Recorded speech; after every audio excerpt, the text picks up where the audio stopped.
Muy buenos días. Hoy, como Movimiento Social Afrocolombiano, continuamos con nuestros programas que hemos venido realizando desde hace unos meses. Hoy tenemos una invitada, como todas, muy especial, Enid Cristina Mosquera Lozano, una mujer que tiene que ser reconocida no solamente en Colombia, sino en el contexto internacional, como una de las mujeres que presenta las mejores condiciones para ser entrevistada. Es una maestra, es una educadora, es una mujer activista, es una mujer conocedora del arte, la cultura, y por lo tanto hoy vamos, en Cristina, buenos días, vamos a desarrollar muchísimos temas que pienso que si los desarrolláramos todos tendríamos que estar aquí muchísimas horas.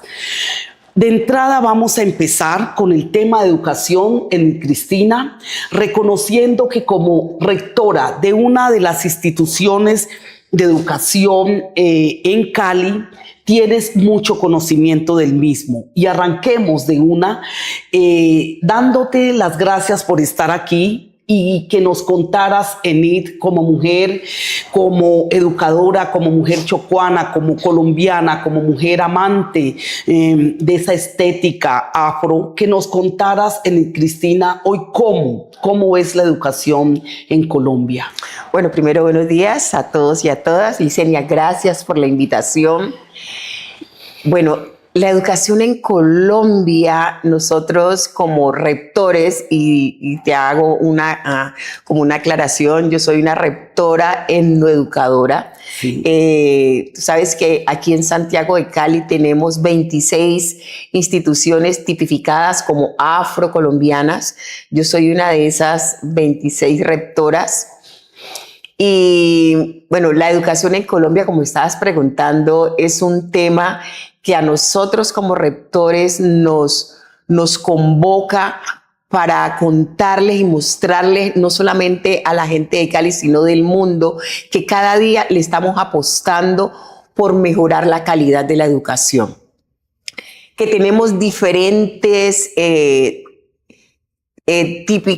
como tipificar las divisiones, porque así tenemos que llamarla, como las divisiones de la educación, y una de las menos, diría yo, por las cuales nosotros nos vemos muy afectados es la parte de la educación afrocolombiana.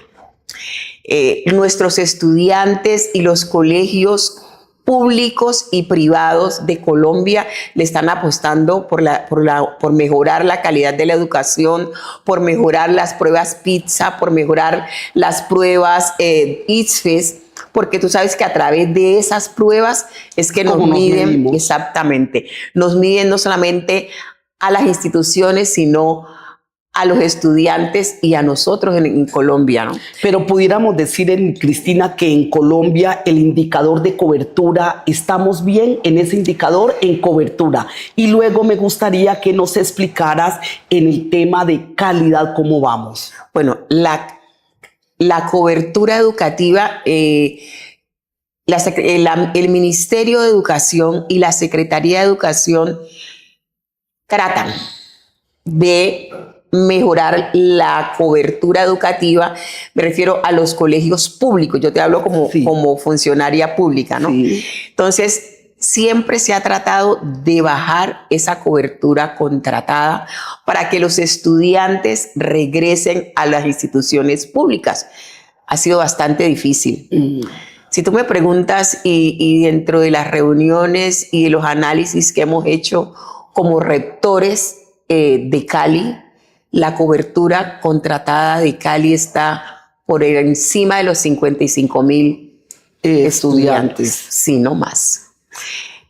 Hace, por ejemplo, como 8 días, nos llegó una tutela a varias instituciones del oriente de Cali, donde una madre de familia en tutela a Secretaría de Educación, porque justamente nosotros como rectores estamos pidiendo que se baje justamente esa cobertura contratada, porque los colegios públicos están vacíos.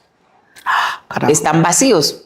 Si tú me preguntas, en el colegio donde estoy yo como rectora, tenemos en este momento 1.400 estudiantes, cuando en una sola sede, que es un megacolegio, puedo tener alrededor de 2.500, 3.000 estudiantes en una sola sede.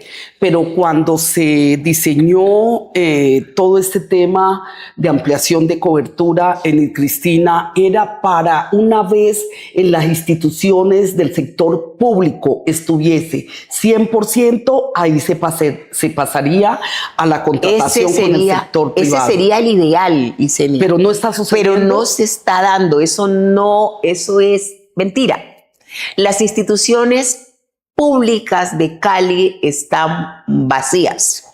¿Y cómo se corrige ese tema? Bueno, justamente ese es un problema, no sé si sea político, económico o qué, pero y que a nosotras en este momento no lo vamos a solucionar, porque eso viene de muchos años atrás, sí, que no se ha podido solucionar ese tema de la cobertura contratada, y sobre todo aquí en Cali, que aquí en Cali, por ejemplo, es demasiado. Si analizamos, por ejemplo, en otros departamentos, la cobertura contratada no es tan alta como aquí en Santiago de Cali. Entonces, allí, por ejemplo, la señora que nos colocaba, te contaba la tutela, estaba solicitando que la Secretaría de Educación, que le había quitado la cobertura a ese colegio, se la volviera a dar porque los estudiantes estaban por fuera. Y si tú miras todos los colegios que estamos allí notificados en esa tutela, todos los colegios tenemos cupo para esos estudiantes de ese colegio. Y por supuesto ustedes como rectores tienen alguna organización donde convergen todos y han planteado las posibles soluciones a este tema, pero es que las diferentes secretarías de educación a nivel largo y ancho del país, ¿no les interesa resolver este tema? Bueno, yo te decía que yo pienso que eso es un problema político, te decía ahora, sí, y económico, donde los grandes colegios o los grandes empresarios de la educación, porque eso también tenemos que explicarlo, sí, los grandes empresarios de la educación de Cali, del Valle y de Colombia, pues no van a soltar eso, Licenia. Eso es muy difícil. Y sabes que cuando, por ejemplo, en las campañas políticas hay adhesiones y se hacen compromisos, los cuales cuando se llegan allá no se puede, como dice uno en el argot popular, no se pueden echar para atrás, sino que hay que responder por esos compromisos que se adquirieron. Entonces pudiéramos decir, Cristina, que en el tema de cobertura en Colombia estamos bien. Cualquier niño o niña que quiera acceder a los servicios educativos siempre habrá cupo. Claro que sí. En todos los colegios públicos siempre hay cupo para los estudiantes que quieran acceder a la educación pública. Y frente al tema de calidad en la educación, bueno, la calidad, cuando hablamos de la calidad educativa, también nosotros tenemos maestros cualificados. Sí. Encontramos en los colegios con maestros que ya tienen especializaciones, maestría, doctorados. Tenemos, por ejemplo, rectores que tienen PhD. Entonces, que cada día, si tú miras, por ejemplo, antes los maestros y los rectores, porque estaban en el decreto 2277, que llegaban solamente hasta el escalafón del 14, entonces los maestros decían, bueno, es que yo a través de los cursos o diplomados podía ascender. Ahora con los maestros que son nombrados por el decreto 1278, cada día nos estamos cualificando. ¿Por qué? Porque es a través de esa cualificación profesional que nosotros podemos ascender.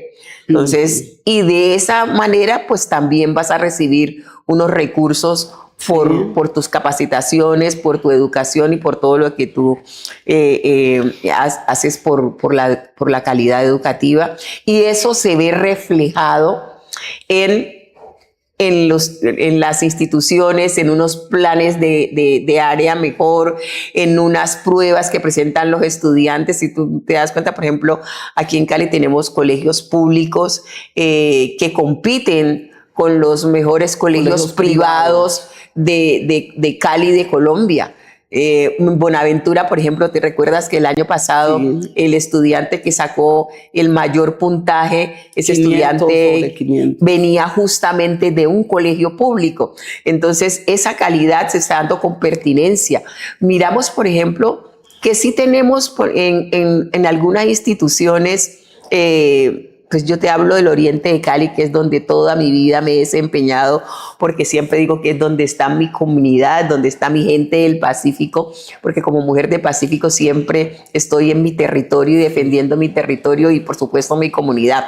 Entonces, dentro de cuando estamos hablando de la calidad educativa, nosotros queremos y siempre le hemos pedido al ministerio, al ICFES, que esas pruebas por las cuales miden a nuestros estudiantes y a las instituciones no deberían ser iguales.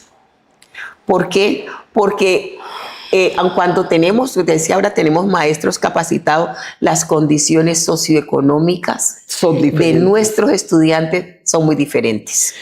Ahora hablando en un contexto global, Cristina, la política pública educativa en Colombia está acorde con los estándares internacionales. Bueno, nosotros en Colombia le estamos apostando justamente, te decía ahora, a esa calidad educativa. Pero para nosotros estar a ese nivel internacional nos falta demasiado. Necesitamos instituciones que estén a la vanguardia, porque tenemos instituciones, por ejemplo, dentro de la infraestructura que no están en las condiciones aptas para que un estudiante se siente pues toda una mañana. Le estamos apostando a una jornada única.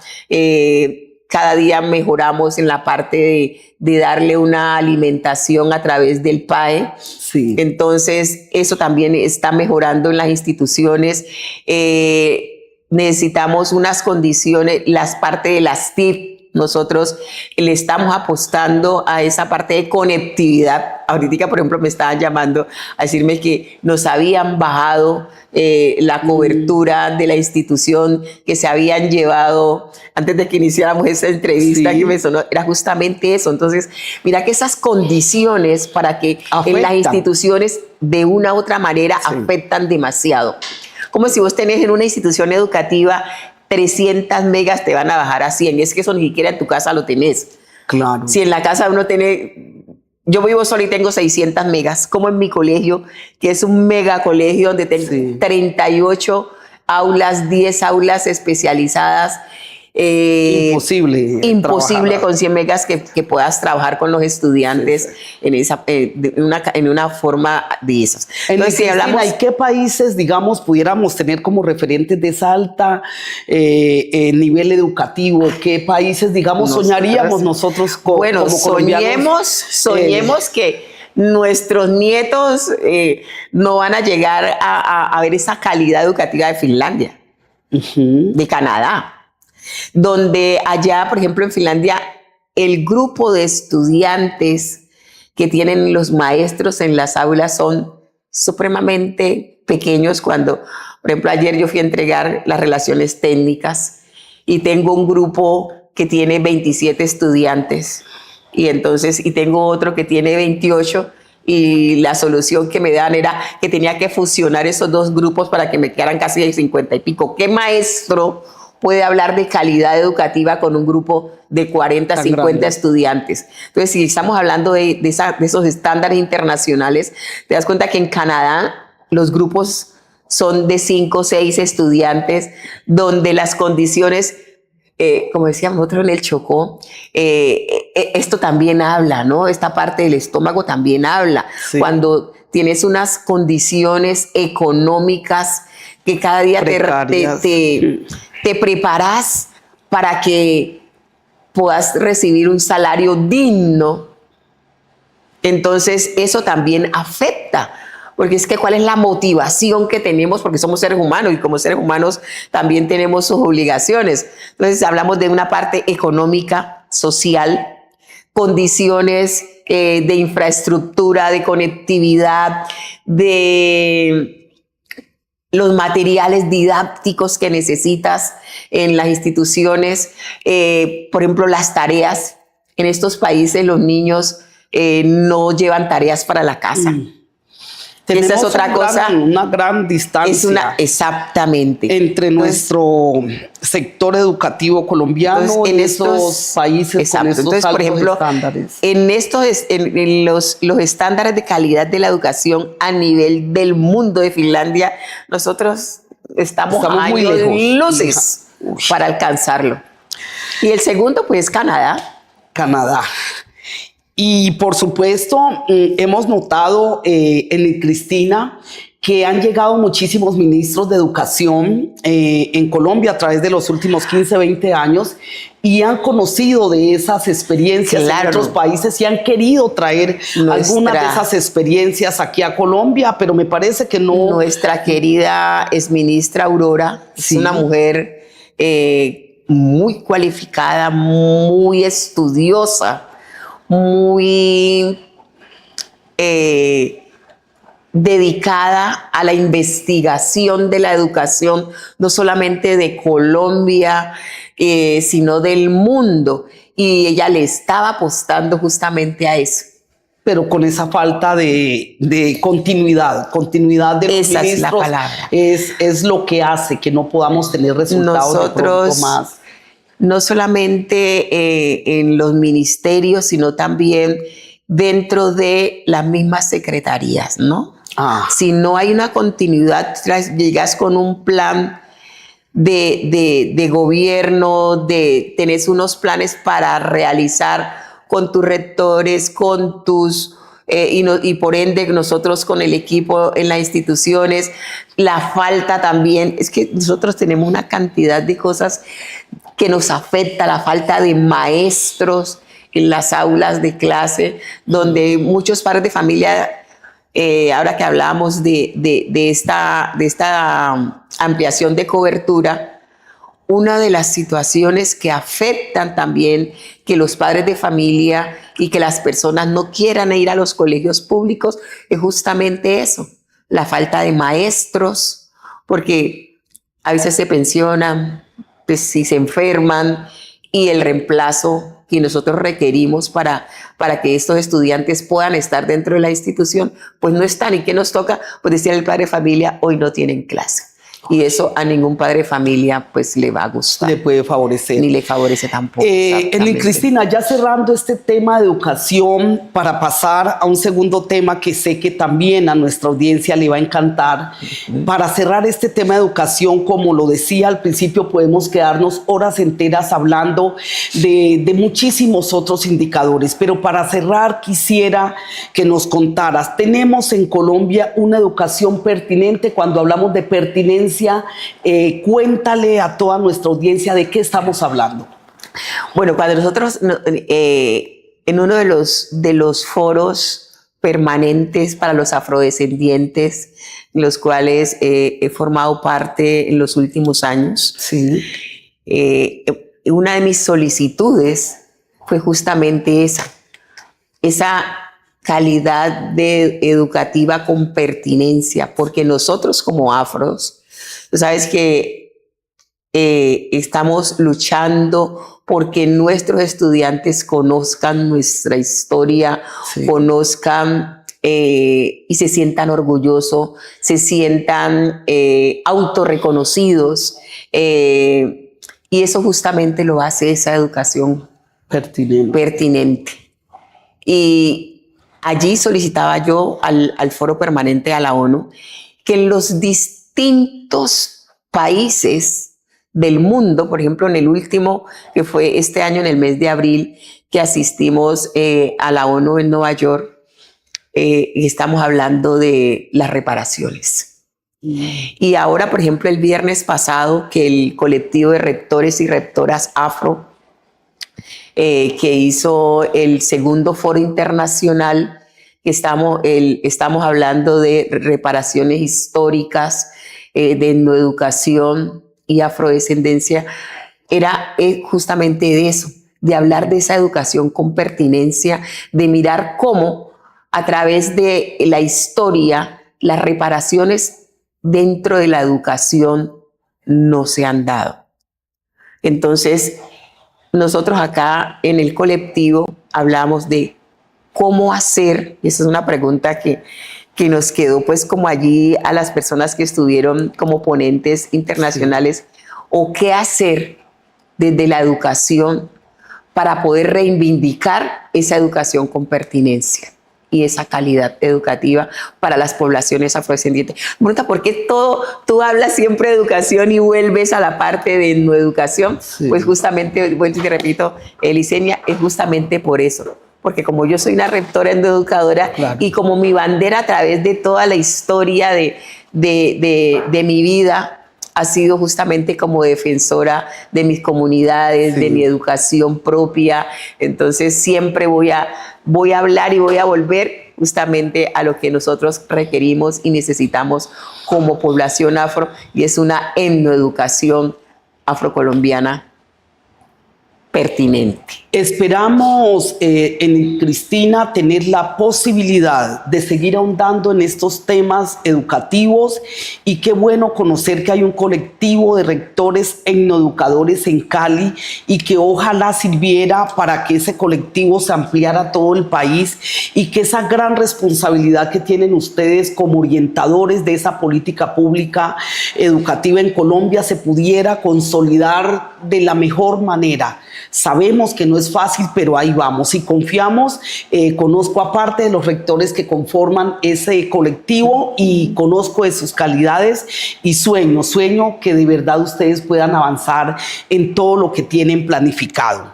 Ahora bien, vamos a pasar en esta segunda fase de la entrevista a hablar de un tema que se hace necesario que lo toquemos como mujeres, como activistas, como personas que consideramos que hay que reivindicar el tema de la estética afro.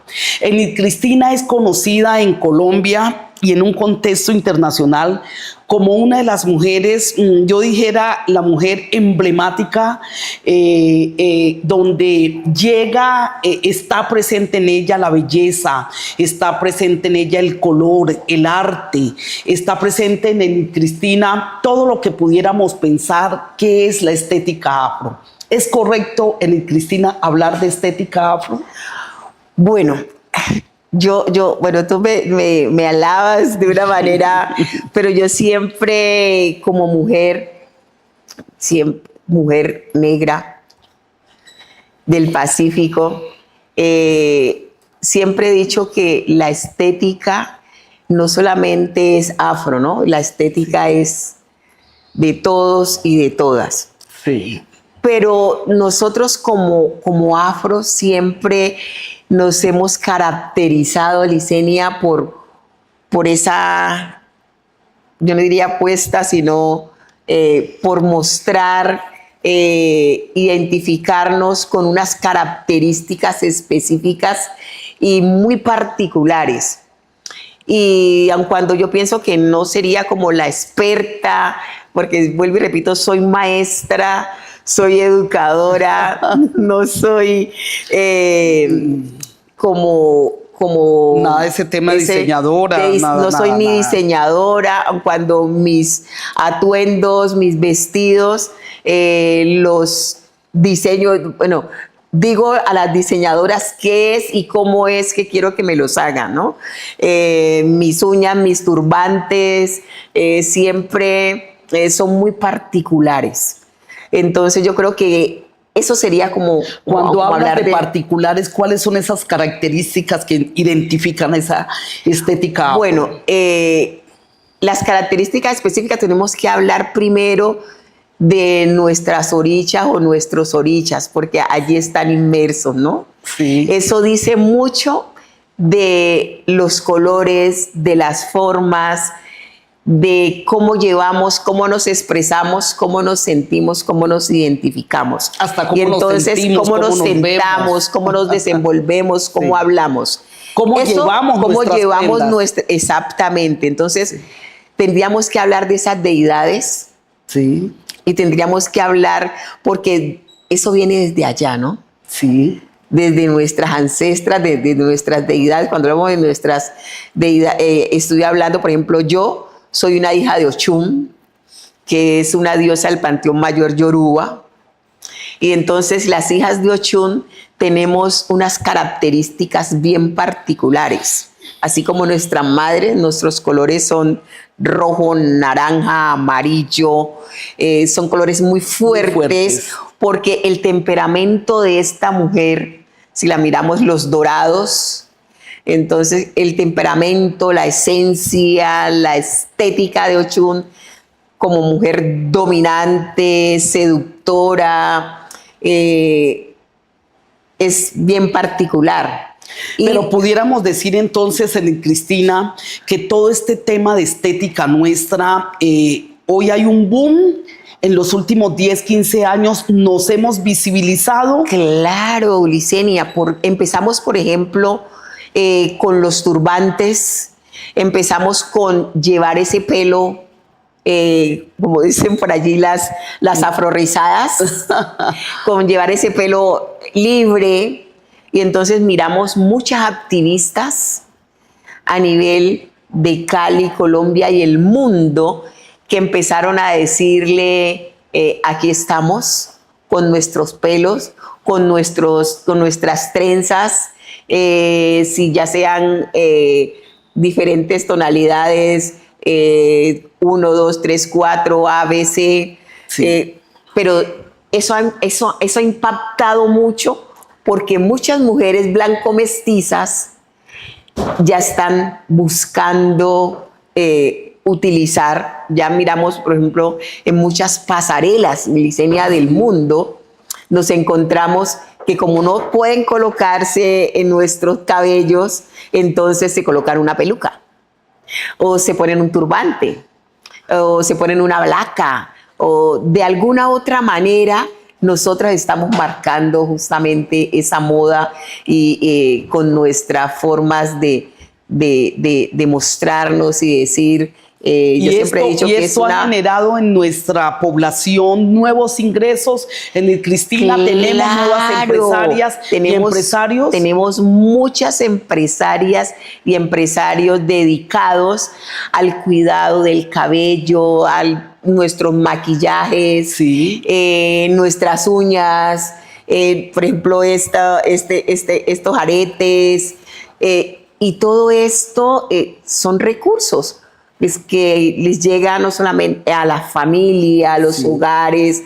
Y por ejemplo, si hablamos del Festival de Música del Pacífico Petronio Álvarez, ese ha sido como una ventana, Licenia. Sí. Ya vamos a cumplir 30 años del festival, y esa ventana del festival ha servido para que muchas empresarias y empresarios afro y mestizos muestren toda esa estética de marroquinería, de calzados, de accesorios, de turbantes, de nuestras telas, de nuestros vestidos.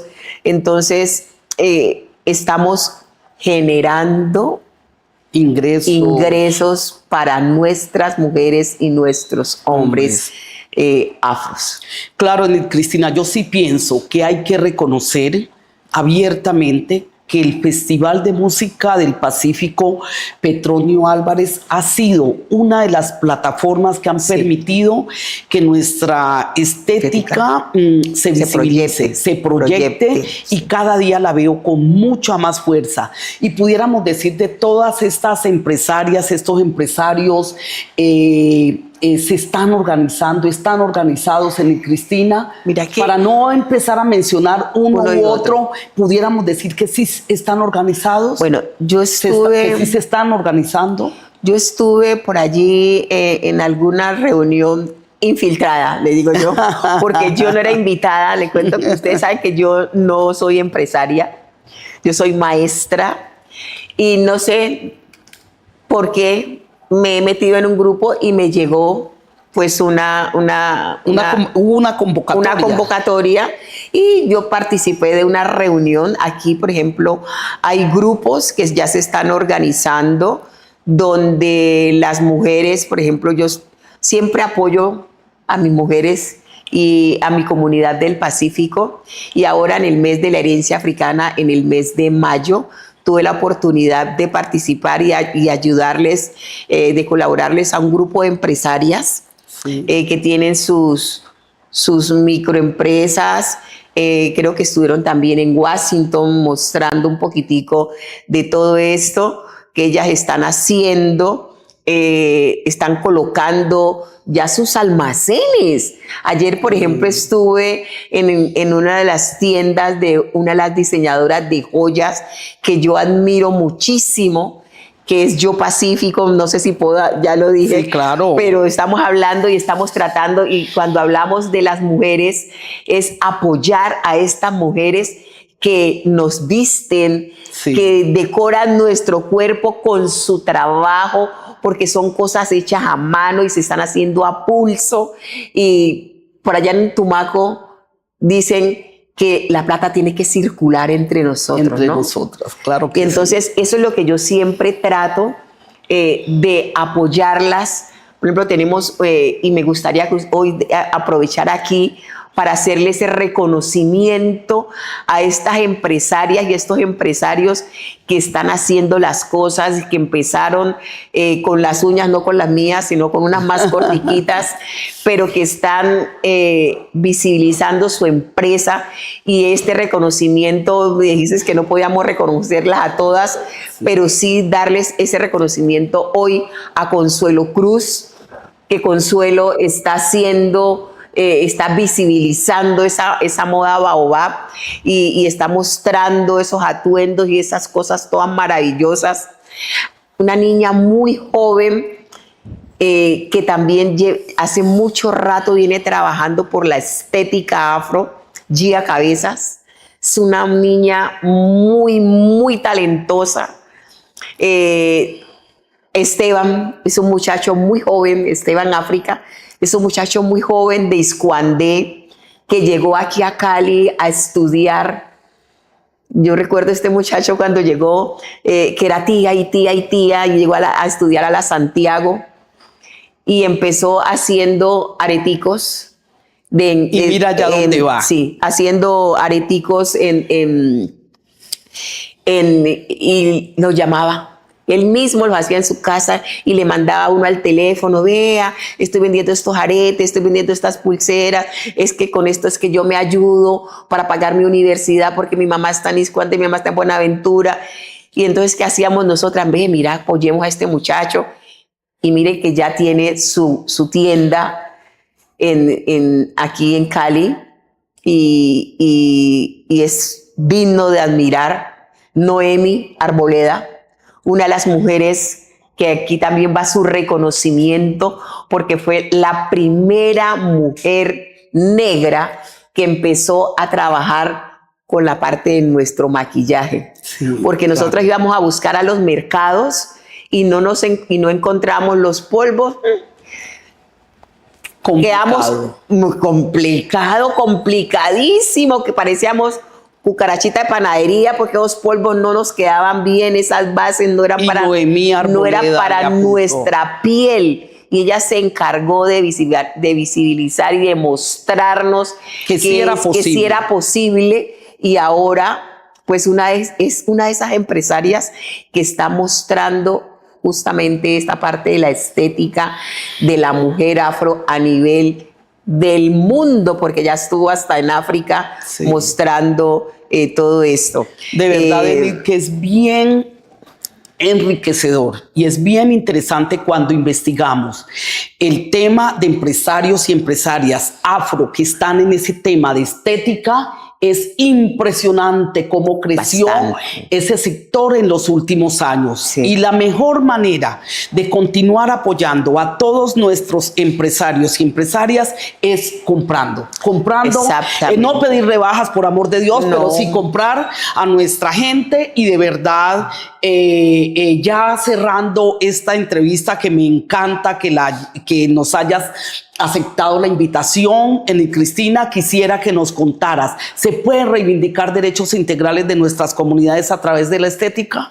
Claro que sí se puede, pero justamente como dijiste ahora, apoyando a estas mujeres y a estos hombres que están haciendo esa apuesta, no solamente por su familia, sino por nuestras comunidades. Y termina siendo una apuesta política. Claro, por decirlo. Claro, porque es que cuando con el trabajo que ellas están haciendo, no solamente están visibilizando y mostrando ese trabajo que están haciendo, esos productos que nos están mostrando, sino que nos están empoderando a nosotros como comunidades. Claro Entonces, que sí. Cristina, y ya vuelvo y digo, ya para finalizar esta entrevista, pudiéramos mandar un mensaje a todo el movimiento social afro, que estamos fracturados, que estamos desarticulados. ¿Qué hacer, Cristina, en ese último mensaje que quisiera que enviaras? ¿Qué hacemos para nosotros de verdad creer en nosotros, seguir creyendo que sí es posible tener un movimiento social afrocolombiano, un movimiento no solamente social, sino político también? Estamos a puertas de unas elecciones en marzo del 2026, Cristina, y qué difícil va a ser que sostengamos esas benditas curules afro. ¿Qué hacer, pues, para que este movimiento de verdad se fortalezca de la mejor manera? Bueno, yo aquí quiero hacerte ese reconocimiento, Licenia Salazar, porque más existe gracias a esa persistencia tuya, a ese deseo de que nosotros como comunidades, como población afro, estuviéramos unidos, y no estuviéramos, como dicen por allá en el Pacífico, en mi tierra, como cangrejos, alando hacia abajo para que el otro no pueda subir, sino que siempre has sido, Licenia, como esa persona que va acá, pero que no va sola, sino que tira esa cuerda para que los que estamos acá empecemos a subir. Eso empezó hace más de 4 años, ¿recuerdas, Licenia? En pandemia, sí. En pandemia, ¿recuerdas que empezó más? Que dijiste, bueno, hagamos esto, tratemos de unirnos, tratemos de hermanarnos, que es la palabra, ¿no? Sí. Pero desafortunadamente tengo que decirlo, es muy difícil, muy complejo que nosotros nos apoyemos. Yo hoy, como me estás diciendo, generalmente yo no hablo de política cuando siempre todos somos políticos. Yo como empleada pública no hablo de política, pero hoy sí voy a aprovechar esta entrevista y este cierre de esta entrevista donde estamos cerrando hablando de más, y es hacerle un llamado a todos, a todas y a todes para que nos unamos por este bien común que somos nosotros, los afros, que somos esta familia de afrodescendientes y que de una u otra manera lo que le duele a uno debería dolernos a todos. A todos. Y que nos apoyemos, y si en algún momento escuché por allá que si nosotros los afros nos uniéramos como mayoría, primero autorreconociéndonos, ¿no? Sí, porque es que ese es otro problema, que a veces no nos autorreconocemos. Y si nosotros como mayoría de población afro nos unimos, nos reconocemos y trabajamos unidos, te aseguro que más sería un movimiento político muy fuerte. Y tener unos mejores representantes que los que hoy tenemos, ¿no? Y lo más importante, porque muchos que están ahora en el poder salieron y son parte de más. Y es eso, la hermandad. Porque nos olvidamos, y cuando estamos allá, nos olvidamos de dónde venimos y solamente estamos preocupados y pensando que toda la vida vamos a estar aquí, y que esto de una u otra manera, como todo lo que sube, y que dice el disco, todo lo que sube tiene que caer. Tiene que caer. Entonces, ese es mi llamado, para que sigamos y por lo menos pensemos en ese mensaje que siempre dejas, Licenia, porque siempre dentro de tus apuntes, en esos apuntes todos sutiles, siempre dejas ese mensaje de hermandad, de unión y de lucha. Que es posible. Y que exactamente. Y eso simplemente es cua- posible si nos unimos. Si nos unimos, y si no lo creemos es muy complicado, pero vos, Cristina, y todos estos rectores, etnoeducadores desde Cali, estamos mandando este mensaje de la necesidad tan grande que tenemos de continuar luchando por esta unidad del pueblo negro. Muchísimas gracias, Cristina, y bienvenida aquí las veces que sean necesarias, y chao, chao. Nos vemos en el próximo programa. Chao, chao, Buen día para todos y todas.